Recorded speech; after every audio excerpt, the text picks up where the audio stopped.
Hello and welcome everybody to Star Pulse episode 4. So you guys probably remember the last Star Pulse episode we had. It was about Mars coming in to make a conjunct to the South Node in Virgo. Yeah. And that was a whole big story about that we talked about. And now we have another layer coming in because now we have Venus in Gemini making a square to that Mars on Yeah. the South Node. So that's what we're going to talk about today. Yeah. I love it. You know what I was just thinking about is, that transit of Mars on the South Node is for the 22nd. Venus Exactly. squaring Mars is actually on the 23rd. So just know that this week, we're feeling this energy all week. It'll be here, what we're about to talk about. And so do you want to share anything about Venus and Gemini? Like what does Venus and Gemini mean to you? Like any key feelings towards this placement?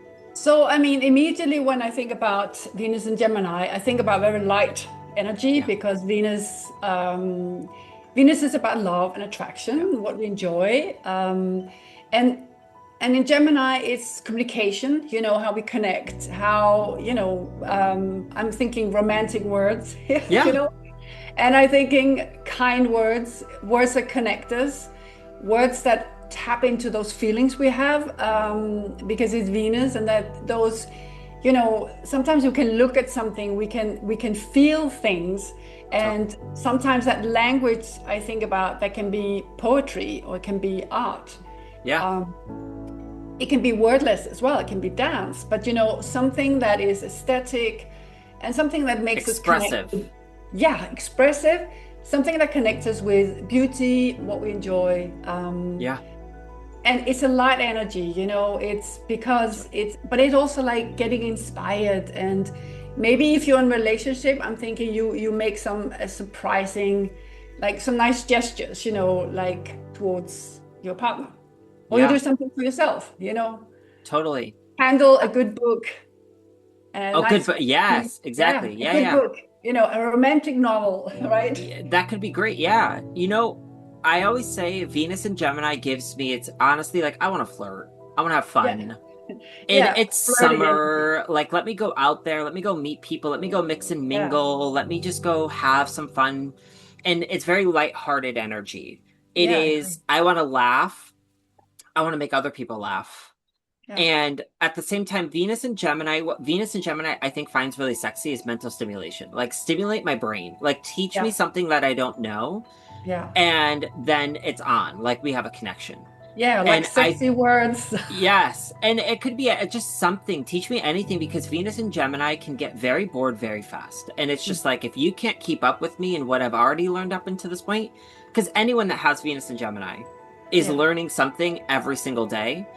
Otherwise, their energy kind of like shuts down. Mhm. So the idea of like a book or something like that is very exciting to a Venus and Gemini, or an Yeah, audiobook, or a YouTube, or a documentary, or just something. yeah. Uh, And and then so, yeah, I think about, of course, Gemini is on my ascending sign. So of course I'm thinking about how that's affecting me. And I'm inviting everybody to think about where is Gemini in your chart? Where do you have a bit of love filtering through right now? Which house is being lit up by some Venus energy? yeah, that's That's a good something to point. think about. Yeah. But I mean, when we're talking about this cycle, coming back to the cycle with Mars and Venus, and we talked about when that cycle started.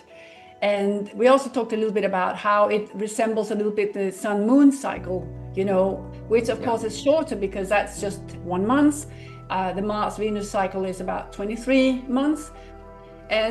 But there's some of the same similarities in terms of, you have a conjunction where they sit together, where they start out on the journey together.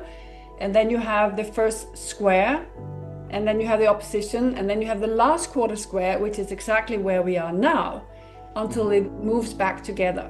So do you want to start a little bit about the conjunction we had in February Yeah. 24? Yeah. One of the things I want to emphasize about Mars and Venus, too, just in what you were just saying, is there's a technical term that we use in astrology called a sonotic cycle. And every planet, when we look at them, two planets have this cycle. And you were just talking about the sun and the moon.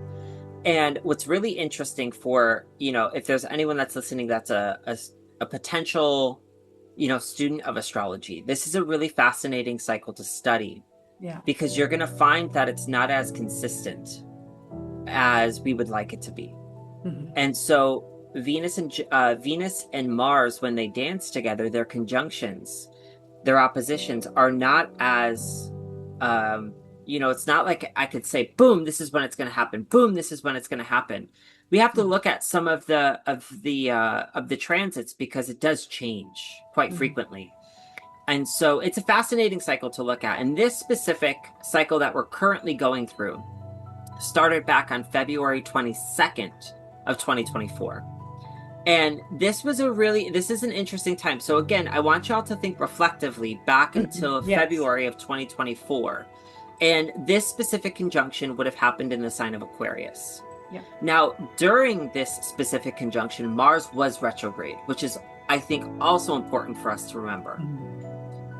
And where were you back in 2024? And with Mars being retrograde during that initiation of this conjunction, makes me feel like at some level, there was an opportunity for us then to truly think about how we are going to act moving forward.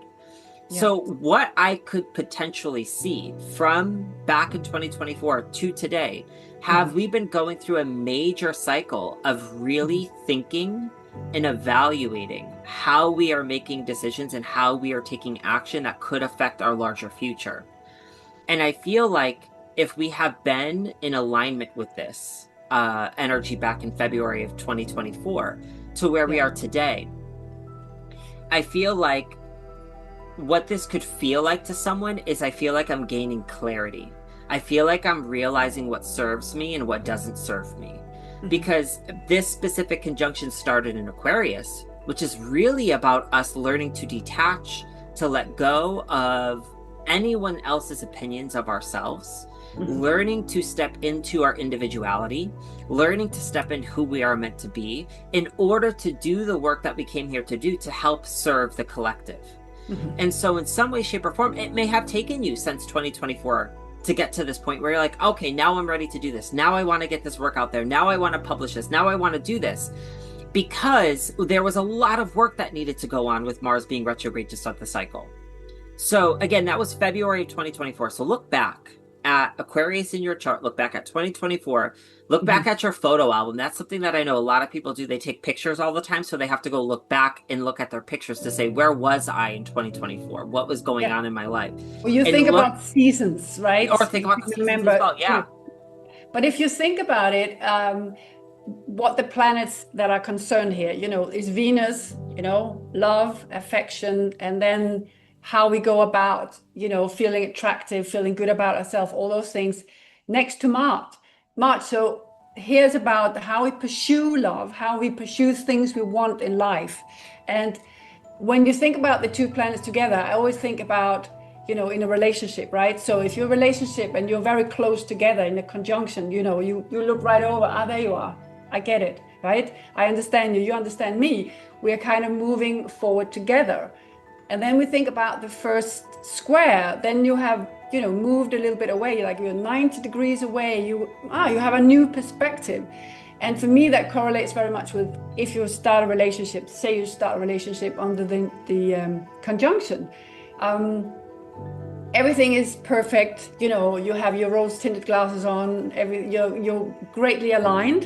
And on the first square, you get to learn things about yourself, and you also get to learn things about the other person where maybe the first few conflicts or, disalignment happen, right? Yeah. So then I'm thinking that would have had the first square. I only remember the opposition would have been December 12, 24.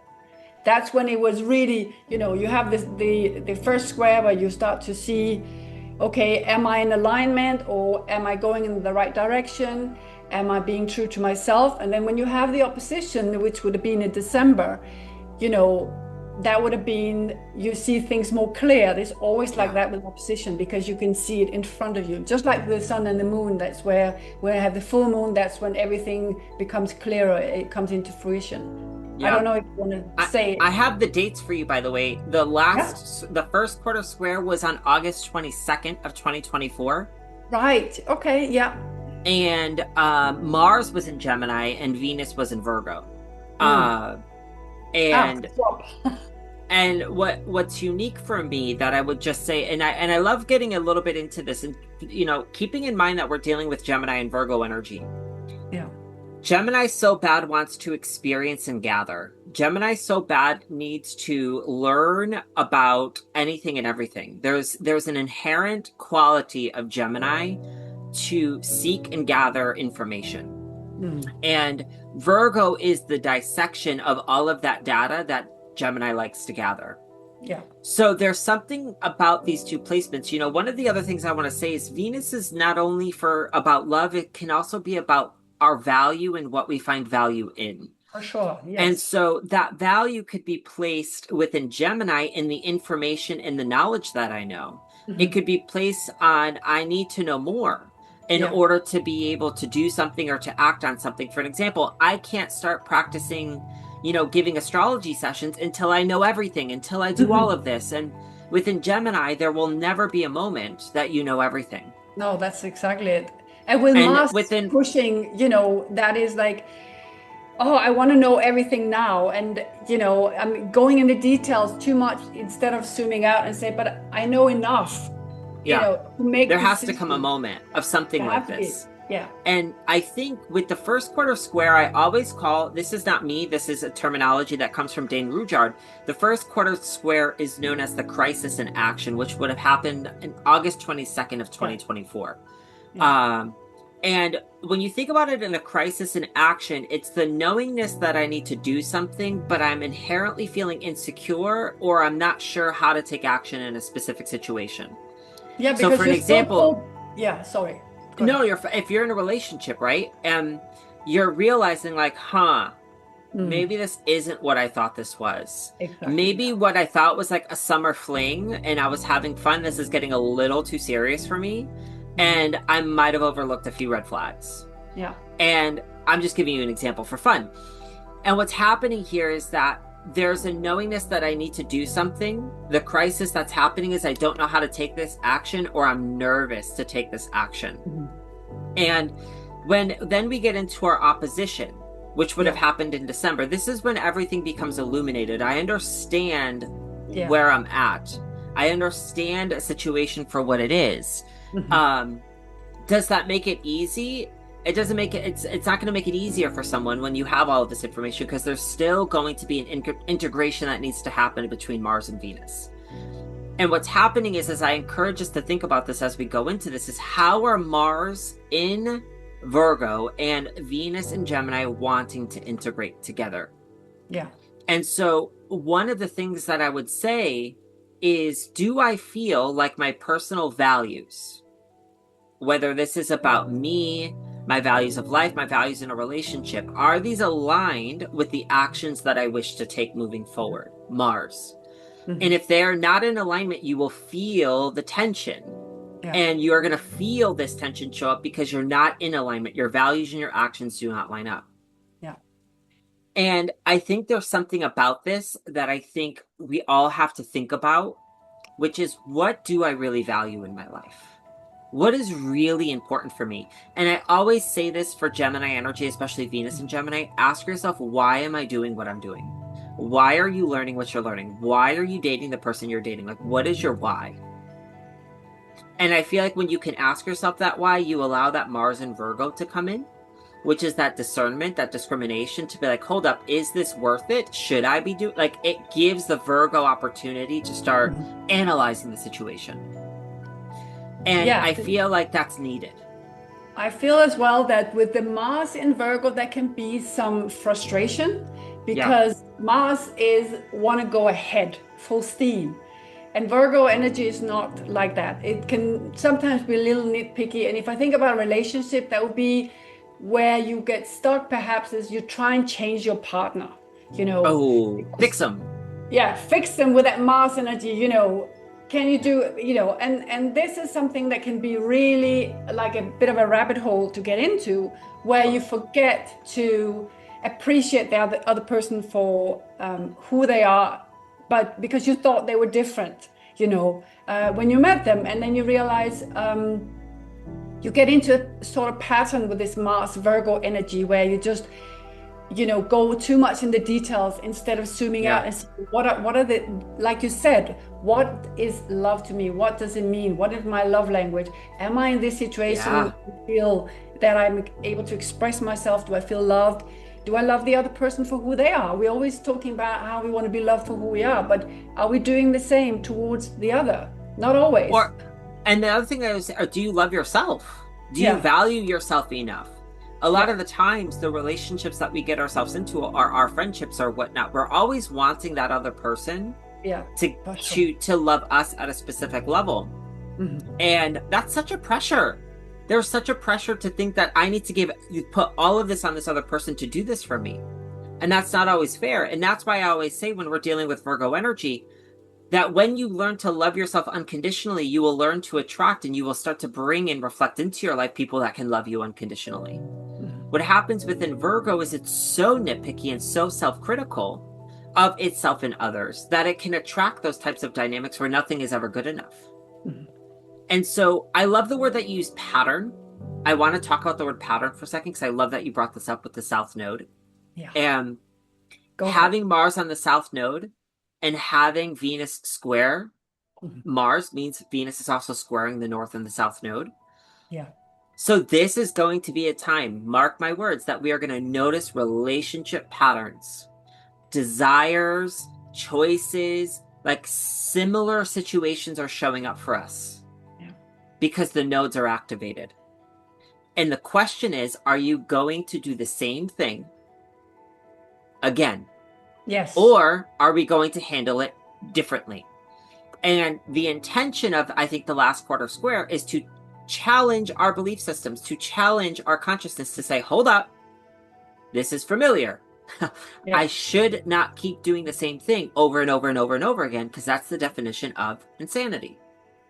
Yeah, but this is exactly why the last square is we have now more information. We've gone through the first square, we've gone through the opposition. We're now in the last quarter square. We should now have more information. And if we, like in our guts, feel that something is not working for us anymore, whatever that is, let's say it's relationship.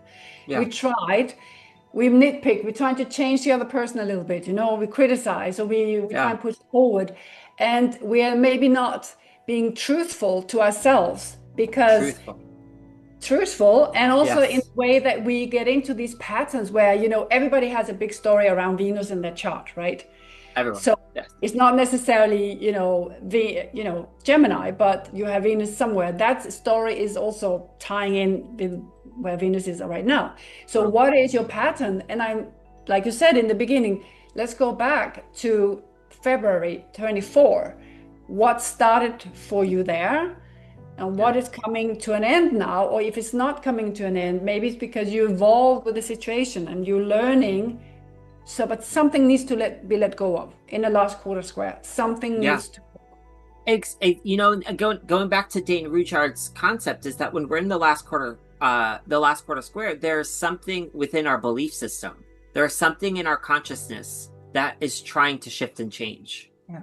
And so it could be the types of people that you've dated, because we're using relationships in this example, I can no longer date these types of people because I've recognized that my pattern has led me to these results. So I need to handle these differently. And guess what?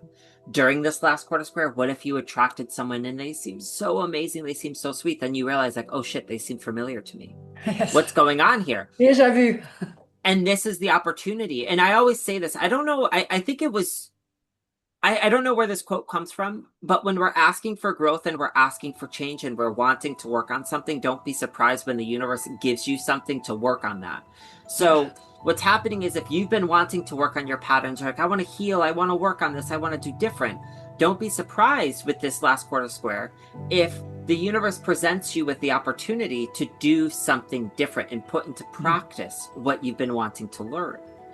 And I think that's super important. And I love the word you used, truthful. I love this because it's actually a keyword that I wrote down for myself.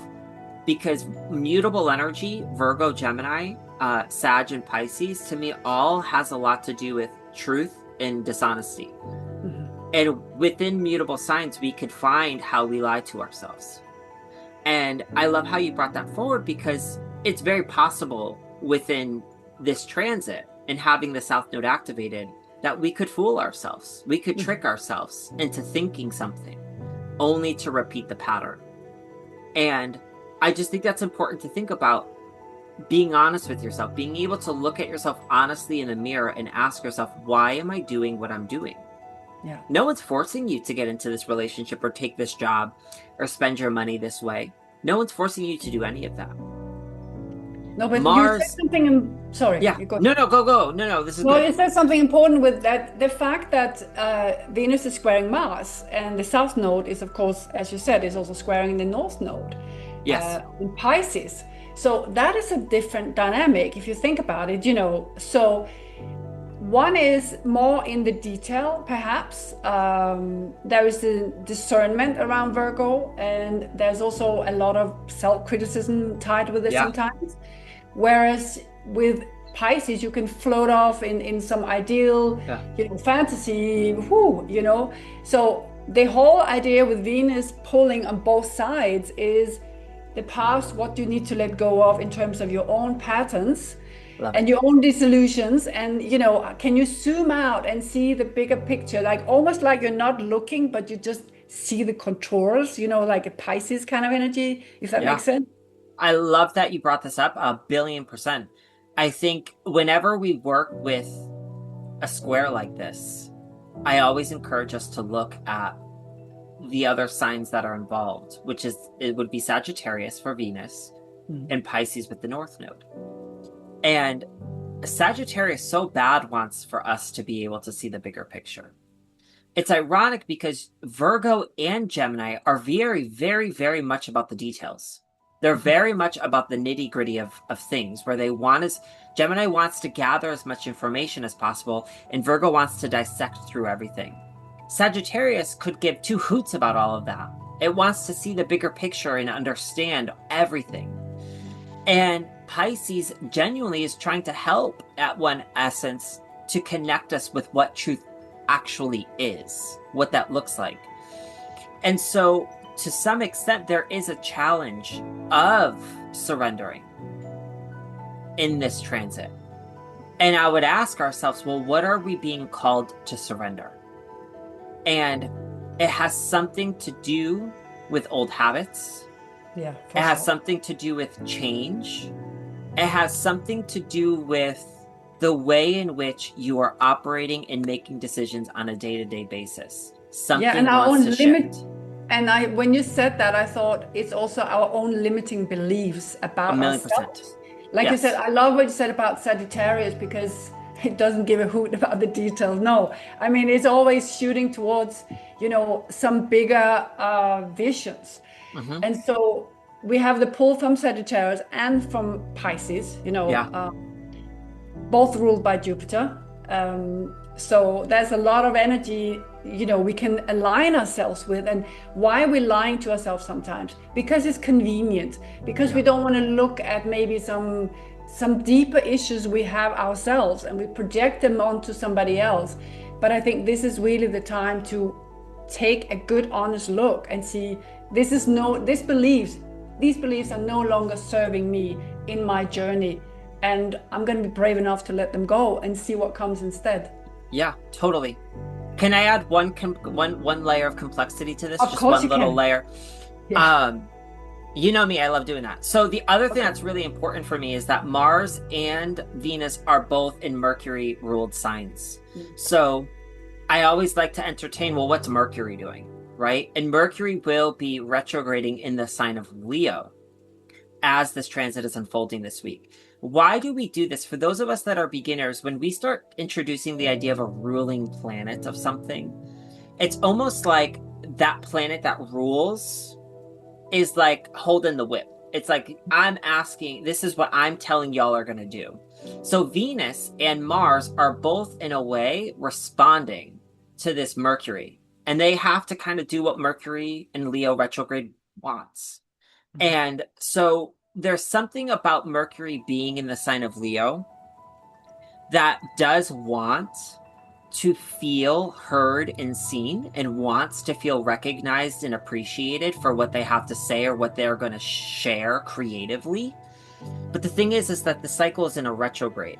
And so there's something about this that could speak to a journey within ourselves that we need to evaluate, that perhaps the reason why I'm in the circumstances that I'm in, or the habits that I'm doing, or the choices that I'm making, are actually coming from a part of myself where I've been seeking external validation. I've been seeking other people's approval. I need more feedback from other people to know that I'm good at this, that I'm okay, that it's my turn to, whatever it may be, whatever stories we tell ourselves. Yes. Mercury retrograde is telling us to self-validate right now, to self-source our self-esteem. Do not expect other people to do it for you right now, because that will lead to our own disappointment. That'll lead to our own sense of abandonment and rejection. Like, we set ourselves up for failure. And so in this, I think if you find yourself feeling like I'm needing someone else to tell me something, I'm needing more likes on social media, or I'm needing my partner to do this for me, or whatever it may be, maybe that's why you're in the relationship, is because you haven't learned to self-validate yourself. Or maybe that's why a relationship is experiencing difficulty. Whatever it may be, this is about you finding your own inner light. This is about you really coming into figuring out, who am I? Where is the lion within me? And I feel like as the sun is entering Leo, this is your chapter to find that inner lion. And I think it's an opportunity to do things different. I think that's so perfect. And, you know, I have a sentence I actually use in my life if I get into little troublesome people. Yeah. For example, I just say inside myself, I say, I release the need to be validated by this person. You know, it can be a work situation, or it can be, you know, I release the need to be, you know, in order to feel good about myself. I release the need to let somebody in order for me to feel so and so. This thing about releasing, you know, on a day-to-day, it's like a little practical thing that I use, and it gets you right back with where you need to be. 100%. Not, you know, driven by that external validation, which leads to nowhere. So, and it's very great because sun is entering Leo. Yeah. So I thought it was perfect. When I saw it, perfect. I was like, you can't make it up. And I know you had a few. We need to. Yeah, I have 2 or 3 questions. You have a few questions. Yes. Yeah, this is to guide us on the contemplative journey. So for those of you who want to kind of make the most of this transit for yourself, and again, it already started. We're in it. So I'd say between right now, which is July 21st, until I'd say next week, this energy is very active. But I think these are questions we should be asking ourselves all the time. So first question is, what would it look like to align my values and my actions in a way that reflects my integrity and my desire for inner harmony? What would that look like? Number 2, where am I holding on to relational patterns that no longer serve who I wish to become? Now, relational patterns don't always have to be romantic. They can be platonic. They could be business. They could be familiar. And so I want you to think about, what types of relational patterns do you have that are not supportive for the person who you wish to become? And then my third question that I want to get into is, I'm going to ask this as like a two-part question to help us kind of lean into this a little bit. Okay. How could I begin to open my mind to create more space, more conscious space, to relate to new people in a loving way? Because there's something about Venus and Gemini that desires to open its mind and learn from other people. But within Virgo, we could get stuck in what we think and what we know. Venus wants to open our mind.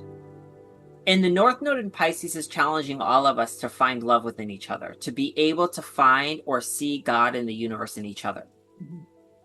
How can I have more love and compassion, create more space consciously for new people in my life that I haven't related to before? How can I push myself to relate to new people in new ways? And that is tying together with the patterns, you know, when you let go of how things should be, you are becoming more open to, you know, new energy, new people, new scenarios coming into your life. So I think that's a good way to end. So I want to say, like I always say, this of course is a generic presentation. And everybody got their own chart going on. There are things being activated in the chart. You know, there will be, you know, very individual scenarios and themes coming up. So if you want to deep dive into your own chart, you can contact Ricky or me for a reading. Definitely. If you guys have questions, or if there's a topic that you guys want us to talk about, reach out to us over social media or email. And we'll come back very soon with our next topic. Yeah. Thank you for joining us. Great to have you. Thank you, Ricky. Thank you, Charlotte. I appreciate you. I appreciate everyone. Thank you guys for being here.